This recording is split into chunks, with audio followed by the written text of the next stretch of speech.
बुलबुल पंजे वाले की जय, समस्त सुंदर साथ की जय. Let's say that prayer. सच्चिदानंद रूपाय विश्वोत्पत्त्यादि हेतवे तापत्रय विनाशाय श्रीकृष्णाय वयं नमः. मूकं करोति वाचालं पङ्गुं लङ्घयते गिरिं यत्कृपातमहं वन्दे परमानन्दमाधवम्. परमानन्दमाधवम्. श्री कृष्ण कन्हैया लाल की जय. Pranam to everyone. Yes, Tanvi and Pranay, Pranam.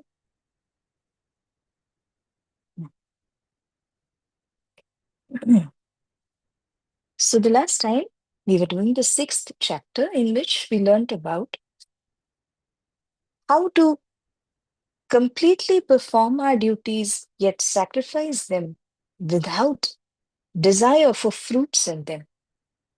Sri Krishna also taught Arjun that how should he tame the mind, because until and unless the mind is tamed, it is like a wild horse upon which you cannot ride. What happens when you try to ride a wild horse? The horse will not allow you to sit at its back. Forget riding it. So, in the same manner, when you aspire to meditate and contemplate upon the Lord, the mind becomes the horse or the medium using which you can do it. However, if that mind is not trained, it will not allow you to meditate and contemplate. So, in order to meditate upon that divine supreme truth, the mind becomes an instrument, and therefore it is very important that we train the mind. I remember of telling you in the last class that when you sit down for meditation, you should have an erect posture, and both the eyes should see the tip of the nose. I'm sorry, both the eyes should see the tip of the nose. However, dear friends, please always remember all this has to be done with a perfect guidance of a guru, because if you try to do it by yourself, you may not be very comfortable. That is why we have people teaching yoga. Yoga is not merely a physical exercise, it is rather a union of the mind with the higher or the supreme truth. So please take care when you perform all these exercises, if at all you are doing it. So I remember last time we had also discussed about how Sri Pranaji has given us the measures or the tips that we should apply in order to contemplate upon the Swarup of Radha Krishna, or we call them as Sri Shamaji, isn't it? So, just discussing on that one, we should be focusing upon the entire Swarup of Shamaji, starting with their toes. And from there, you just start gazing at each and every limb of the body, their ornaments, and you look up to the forehead, how they are dressed, how beautiful they look, what radiance is coming out from them. So, all these things are taught to us in Srimukh Vani, which is much deeper than what we are doing right now. Now, Just quickly on a part of the revision that we did of what we did last time. Are the minds and intellects of yogis partial or not? How do they look at the world?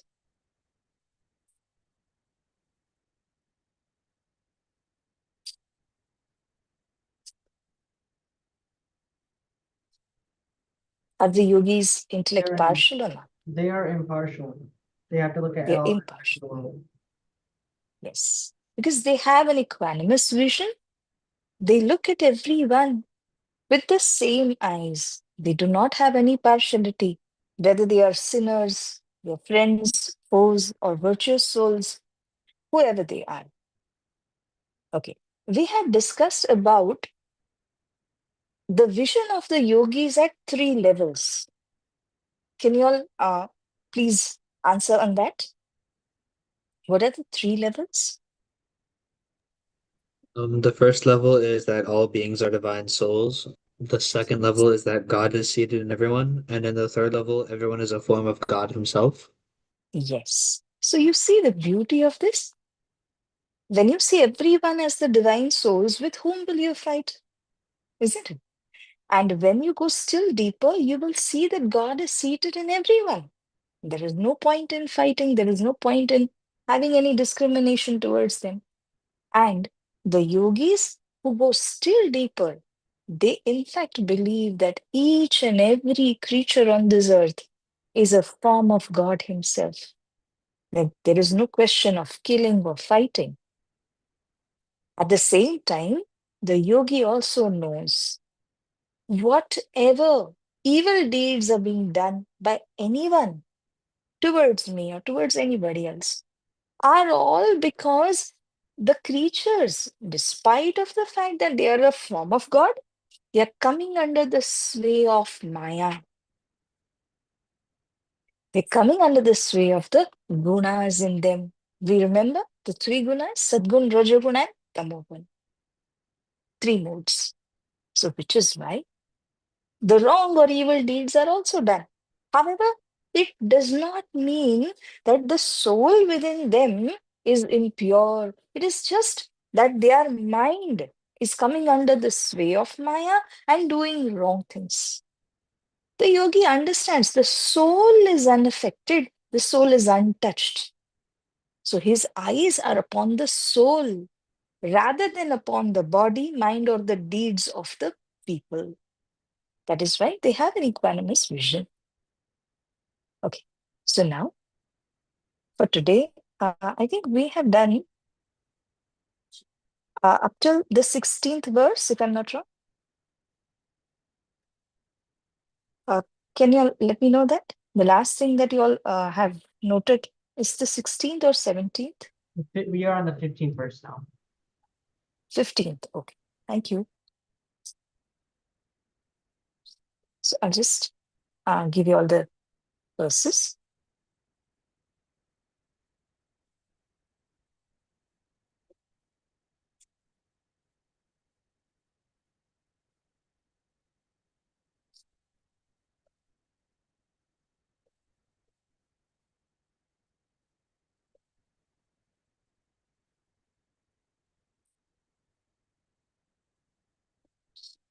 Okay, so I'm giving you from the 15th until the 17th verse.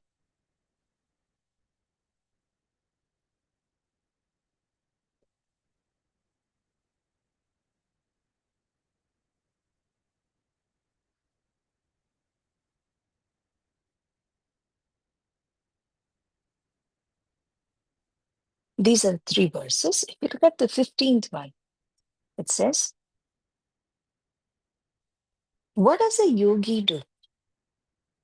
Because he knows that I have to meditate upon Sri Krishna. I have to meditate upon the supreme truth. The first thing which he does, his mind is absorbed in Sri Krishna. And how can he do that? It's with the help of taming or disciplining the mind. Everyone has got kids at home. If you see, Those kids, they are, they're in their own world. They don't care about anything else, what people will say, how should I behave, until they are taught. So, in the same manner, the mind is in its own world. It wants to enjoy the sense objects. It wants to wander at so many places, take so many experiences. However, there is no restraint upon the mind. A yogi knows my mind is a very important instrument because it can lead me to Paramatma. However, I need to train the mind first. I need to discipline it. Therefore, what does he do? He disciplines the mind. And then he goes deeper and deeper in knowing Sri Krishna. Today, we also know Sri Krishna. How do we know? We have seen images, or we may have heard a few stories about Sri Krishna. But, dear friends, we do not know Sri Krishna in the truth principle that he has. That is why we just see him as the divine, as the Lord, but we know very little about what his qualities are. How does he look at all of us? And how can we attain Sri Krishna, his love, his grace, his divine treasures? We don't know about that. Therefore, the yogi, after disciplining the mind, will go deeper and deeper in knowing Sri Krishna. So, the next 16th verse says, O Arjuna, how do you discipline your mind? So, Sri Krishna says that those who eat too much or too little, they sleep too much or too little, they do not get success in yoga. Why is he saying so? Because there is a proverb which says, too much of anything is bad. Everything, whether it is sleep, whether it is eating food, enjoying, studying, whatever it is, everything has to be done in a time frame, in moderation. Everything holds importance in your life: sleep, food, enjoyment, study. However, you should know that how can you do all this keeping the time frame in mind? Everything has to be done moderately. Not that you're continuously studying, studying, studying alone. Not that you're playing, playing, playing alone. No. Now, those who know a little bit of Hindi, I will share one doha with you. A doha is said by a saint. So these are again beautiful words. One of the saint has said, अति न भला बोलना, अति न भला चुप, अति न भला बरसना, अति न भला धूप. Neither too much of sunshine is preferable, nor too much of rain. If I sit quietly and do not utter a single word, even that is not preferable. And if I keep talking, talking, talking, even that is not preferable. So nothing which is done excessively goes towards success. Everything has to be planned and done moderately. That is the essence of this shloka, this verse.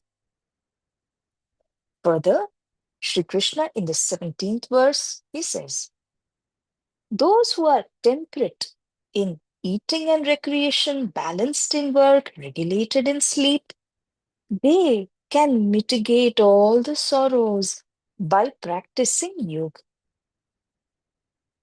So, how do we apply this in our lives? It is not only one yogi who is doing it.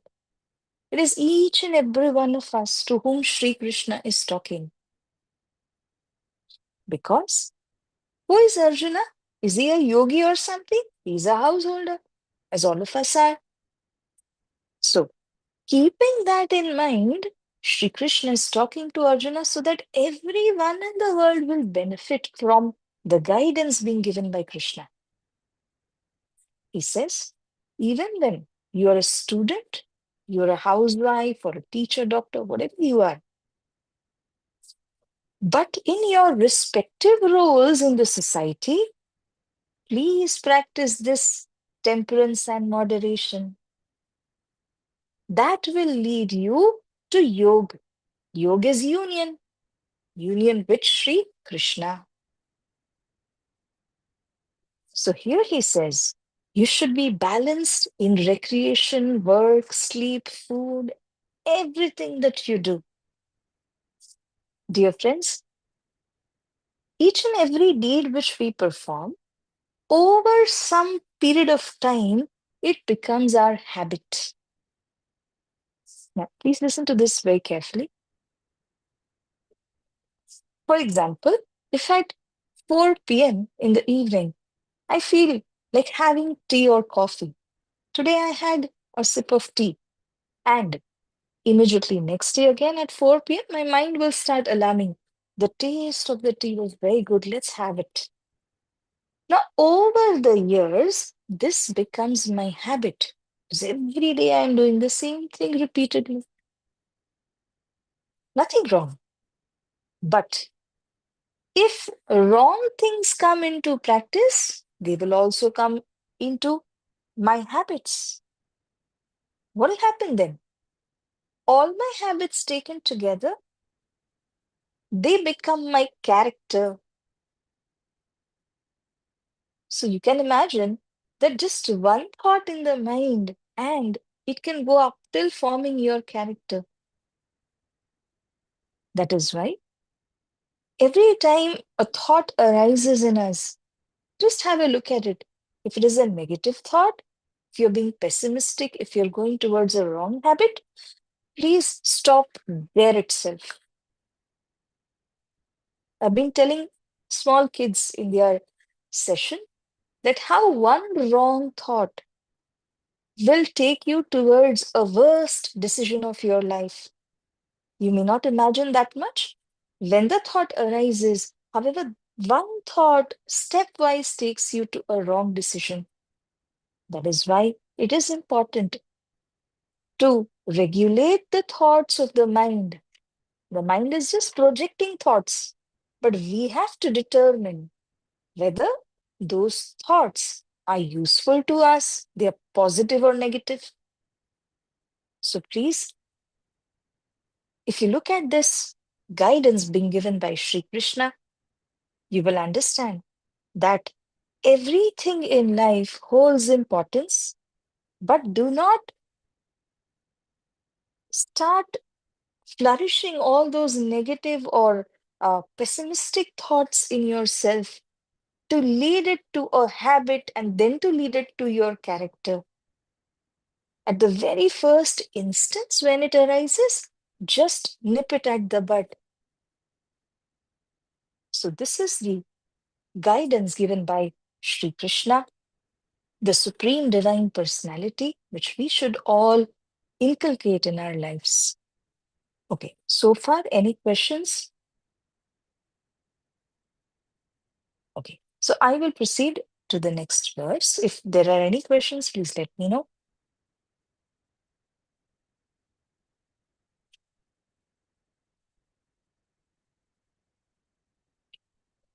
I'm going to give you the next few verses now.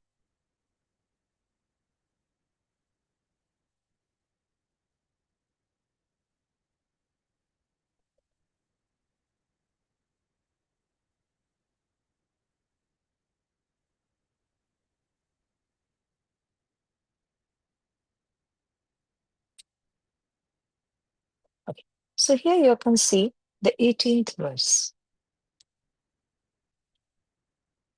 The 18th verse says, it is through discipline, and that discipline also has to be thorough discipline, that the yogi understands how he can withdraw his mind from any selfish cravings. Dear friends, when we become selfish, it is really going to take us towards a limited end. When I say limited end, it means benefits could be either limited or unlimited. For instance, the benefits of grace are unlimited, infinite. But when one becomes selfish, he will not be able to get the unlimited benefits. He will be only restricted to limited benefits. Maybe he is earning or he has one or two houses, that is it. But he will not get the infinite benefits of grace if he becomes selfish. So, a yogi, through thorough discipline, he sees to it that my mind is not involved in selfish cravings. That is why he wants to focus on the unsurpassable good of the self. The self here means the Atma, the soul. So, in this way, these people who are striving in yoga, who are following this thorough discipline to train their mind, they are the ones called yogis. And they are free from the yearning of the desires and senses. Although they have senses like us, however, they know the mind and the senses will run after the sense objects. The eyes will run after colorful things. The tongue wants to taste a variety of food, and so on. So, all those are the sense objects. The senses always want to run behind the sense objects. Do you all remember, dear friends? I had told you one example of a chariot. And in that chariot, we had discussed about the 5 horses. The 5 horses are compared to the senses in the body. The chariot is compared to the body. Now, who is the charioteer? The charioteer is our intellect. And for whom is he riding the chariot? It is for the master of the chariot. Who is he? The soul within us. Now, the charioteer, he has got command over all the horses because he has the reins of the horses in his hands. If the charioteer is not able to ride the horses, then the horses may run in any direction of their own wish. So one horse runs towards one direction, the other one goes towards his own direction. Where will the chariot go? And how will the master reach the destination?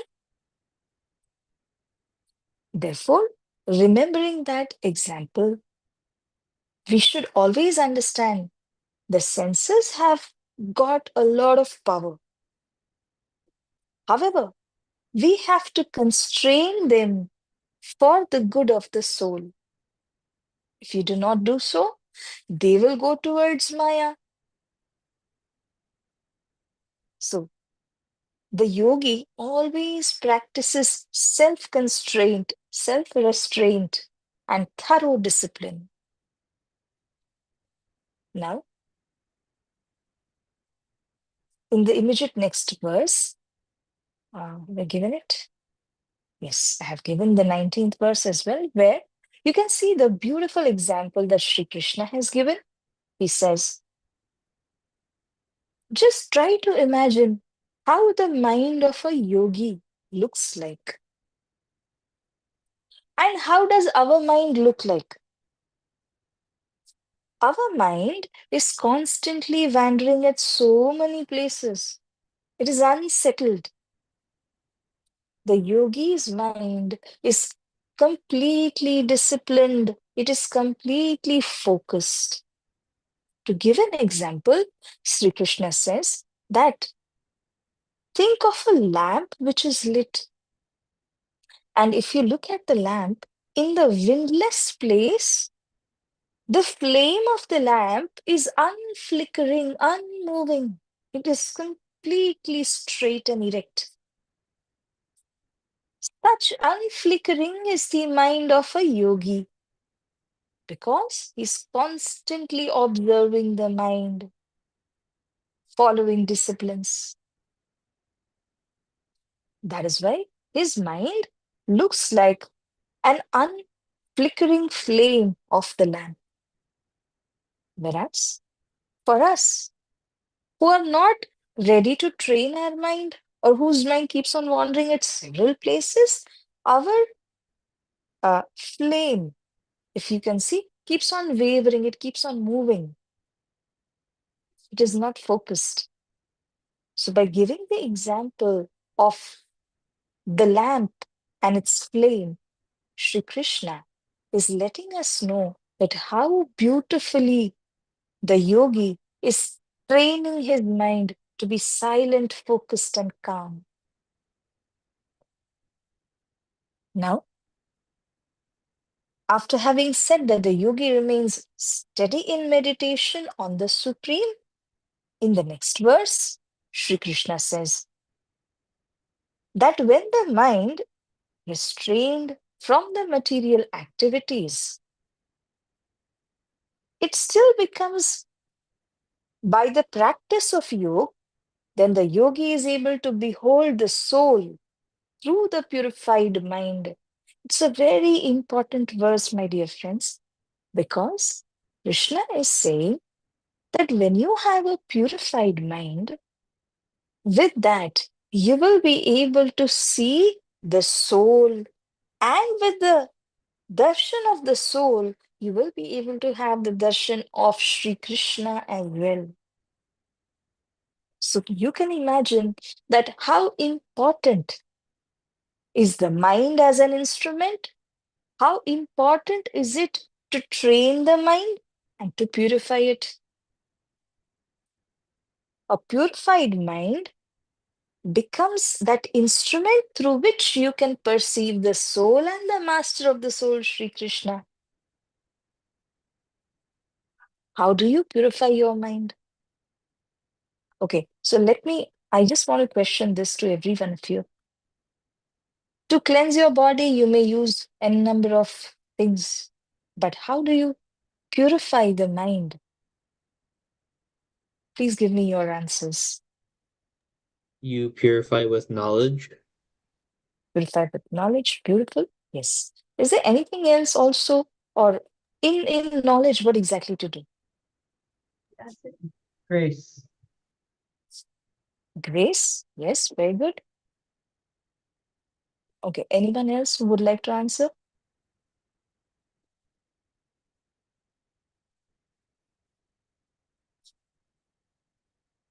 Knowledge is, as we have discussed, it's the best purifier. When you are being imparted this knowledge, you keep absorbing this knowledge, it will definitely purify your mind from within. The impurities will be washed away. So that purifies the mind to a great extent.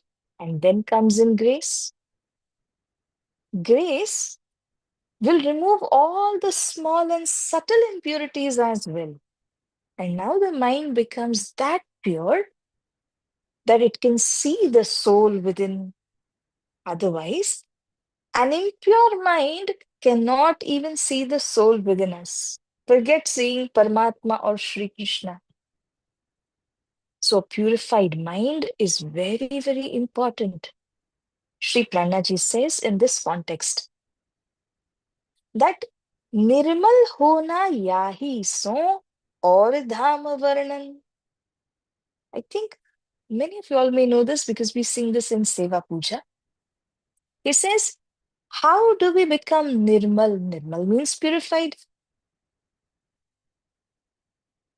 Because when you want to cleanse the body, you can use so many material objects. But in order to cleanse or purify the mind, what can you do? Sri Pranaji has said, निस्दिन ग्रहिए प्रेम सो श्री युगल स्वरूप के चरण निर्मल होना या ही सो और धाम वर्णन. This Trapai says, in short, I will give you that if you want to purify your mind and yourself, your bosom, then you just have to contemplate upon the lotus feet of Sri Raj Shyamaji, Radha Krishnaji. And all this has to be done with love filled in yourself towards the lotus feet of Radha Krishna. So, Nisdin Grahiya Prema So, with love, you should be able to contemplate upon the lotus feet of Sri Raj Shyamaji, Radha Krishnaji. And not only that, Sri Prannaji has also mentioned that you know more and more about Paramdham, our abode.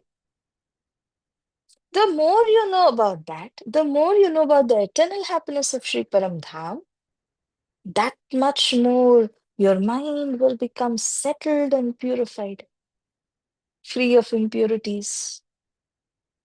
So, very, very important indeed. These two tips have been given by Sri Prannaji. One, that you contemplate upon the lotus feet of Sri Rashtramaji with love.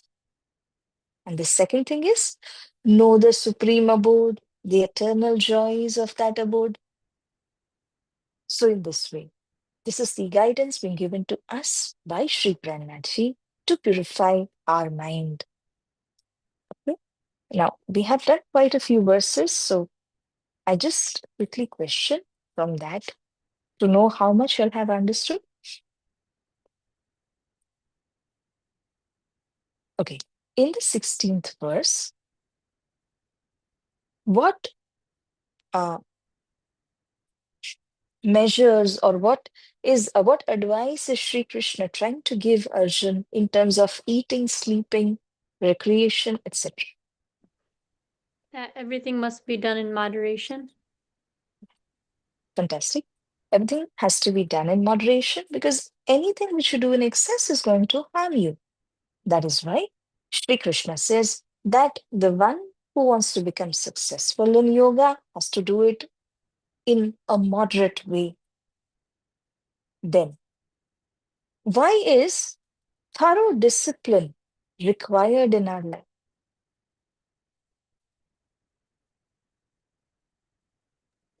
It's needed to withdraw the mind from selfish cravings. Yes, excellent. Until you practice thorough discipline, the mind is getting involved more and more in selfish cravings. I want this, I want that. However, if the mind becomes selfless, it understands, why should I become selfless? Why should I do service to others and to the divine? Then that mind becomes more and more purified. Okay, one question to all of you regarding the example of the chariot.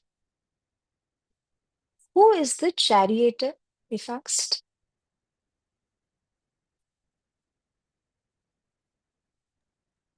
Is it our soul? The charioteer who's riding, right? Who's Yeah. riding the Oh, the soul is not riding. we are the writing. Or the Yes, so in us, which faculty is doing that? mind. Is it our, it is the intellect, isn't it? The intellect is the charioteer who is riding the chariot. What's the chariot compared to?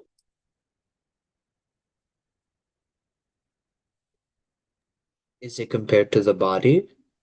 Yes, it is compared to the body. The horses of the chariot are compared to Senses. the five senses in us. And the reins in the hand of the charioteer are compared with?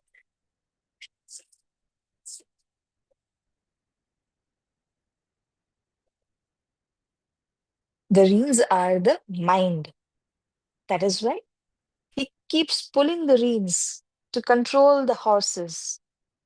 So the reins are compared with the mind, the horses are compared with the senses, the charioteer is the intellect, and the chariot is the body. Then, who is the soul?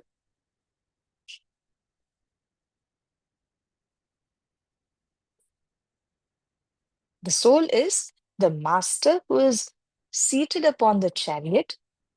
The master has to reach a particular destination. So the intellect, the mind, the horses are the servants or those who will make him reach a particular destination. I hope it is clear. And if there are any questions, then please let me know. In the 19th verse, the example of a lamp is being given by Sri Krishna. How does the mind of a yogi look like?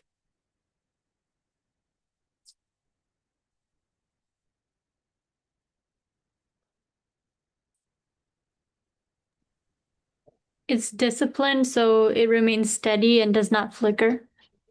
It does not flicker. So if you look at a lamp which is placed in a windless place, the flame of that lamp will not flicker at all. In the same way, the mind of the yogi is so focused that it will not flicker. And we did the 20th verse. What is the importance of a purified mind?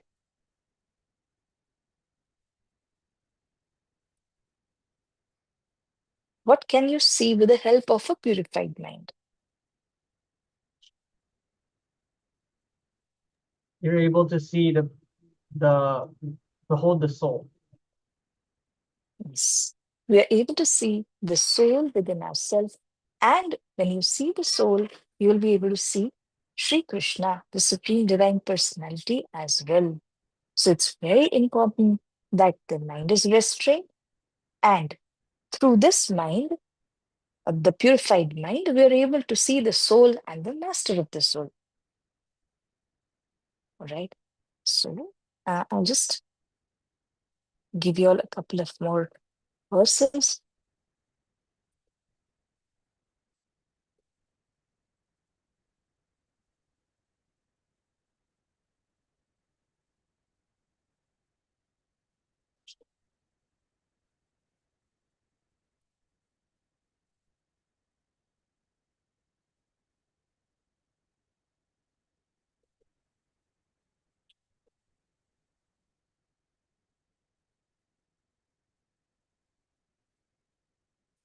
Okay. So here you all can see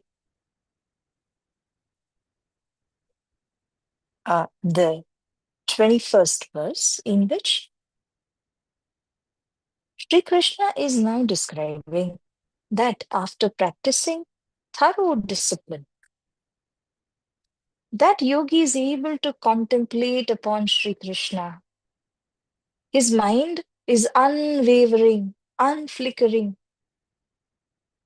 And now what he experiences is the joy of the Supreme, the bliss of the Supreme.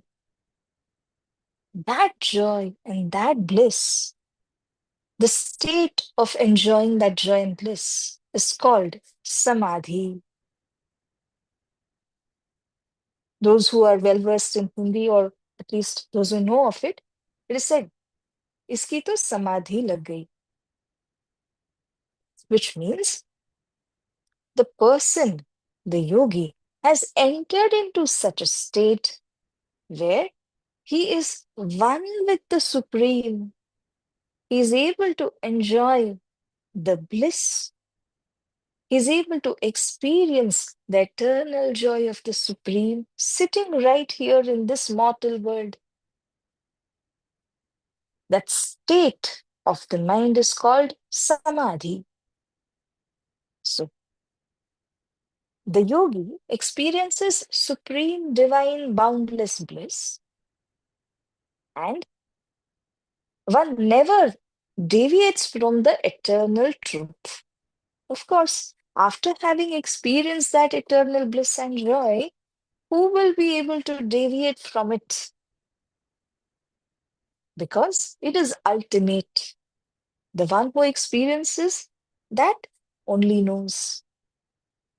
So the yogi who is experiencing that eternal joy and bliss in himself will never deviate from it and never fall back into the enjoyment of the sense pleasures.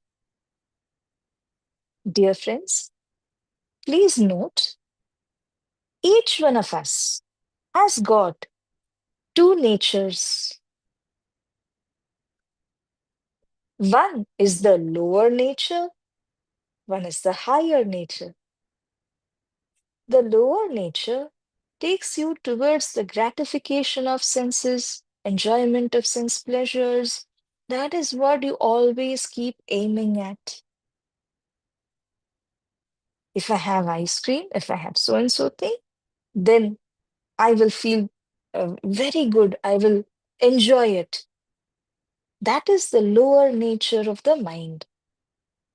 And when that mind is purified, it goes to a higher nature where it understands that the sense gratification is giving me only little and limited joy. However, when I start experiencing the bliss of the Supreme, the eternal joy, that is the real happiness which I should be striving for. That is the higher nature in us. Now, the shift from the lower to the higher nature is because of knowledge and purification. So, until one has got the knowledge, his mind will not be purified. He won't be able to go to the higher nature,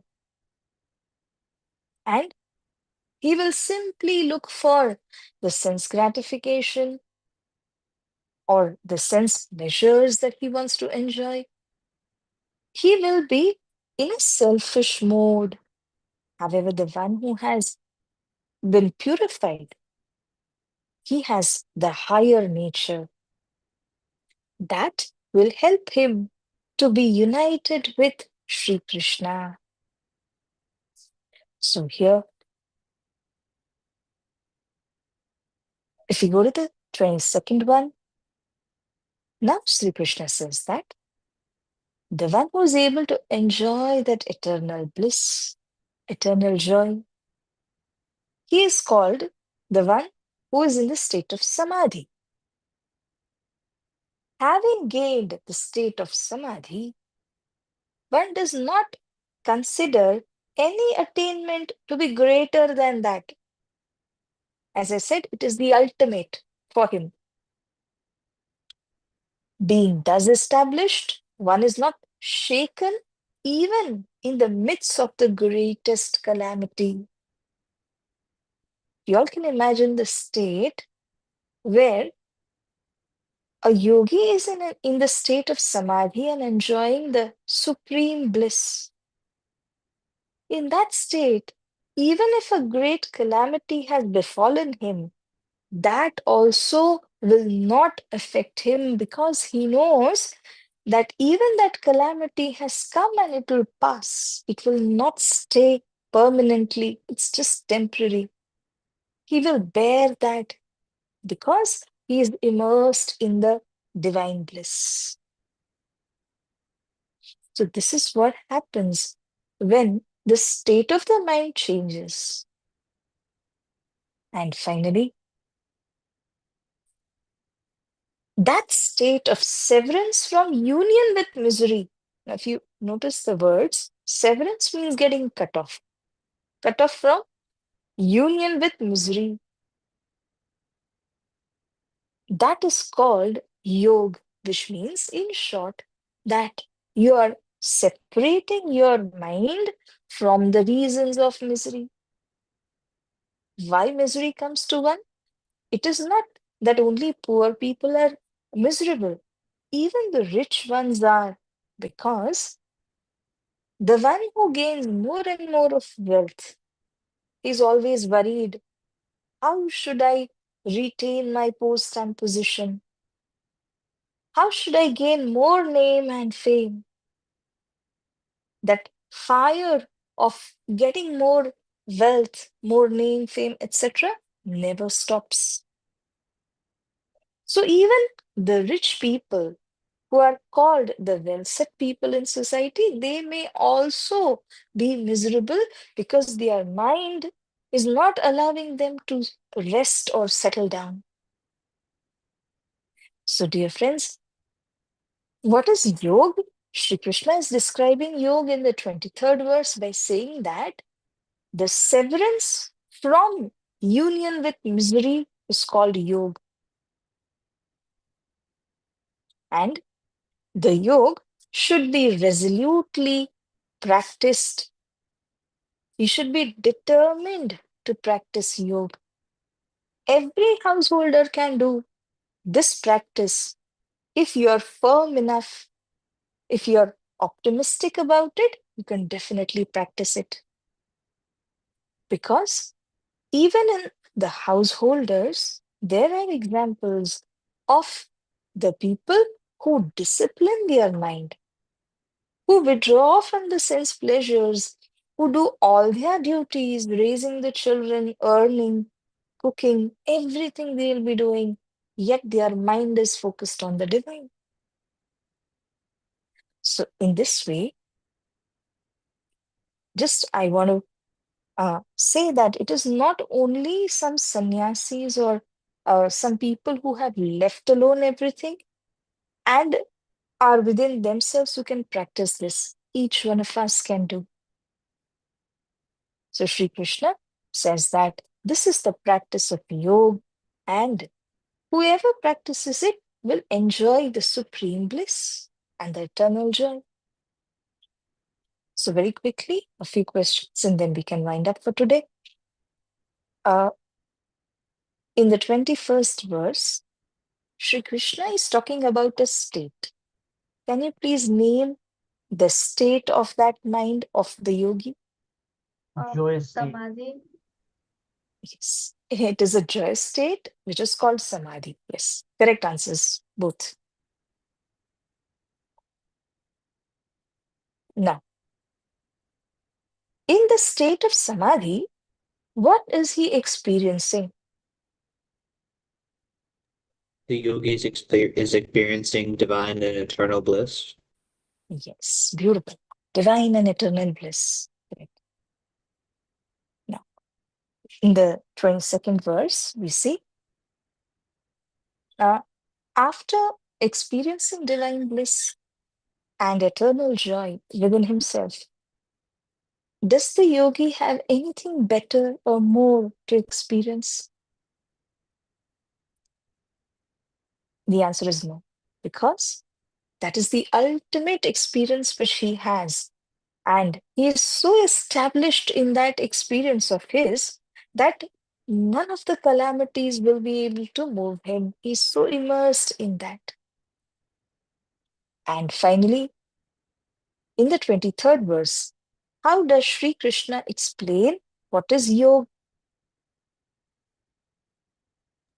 Shri Krishna explains that the severance from union with misery is known as yoga.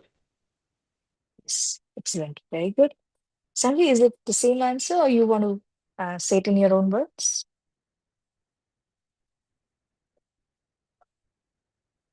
I think Sanvi, you were going to answer. Oh, I was just gonna say separated mind with the reasons of misery. Yes, beautiful. Very good. So, whenever one wants to become a yogi and practice this, he'll have to do it with firm resolution. Only then, with that determination in him, he will become a yogi. Can a householder also become a yogi or can also practice all this? Yes.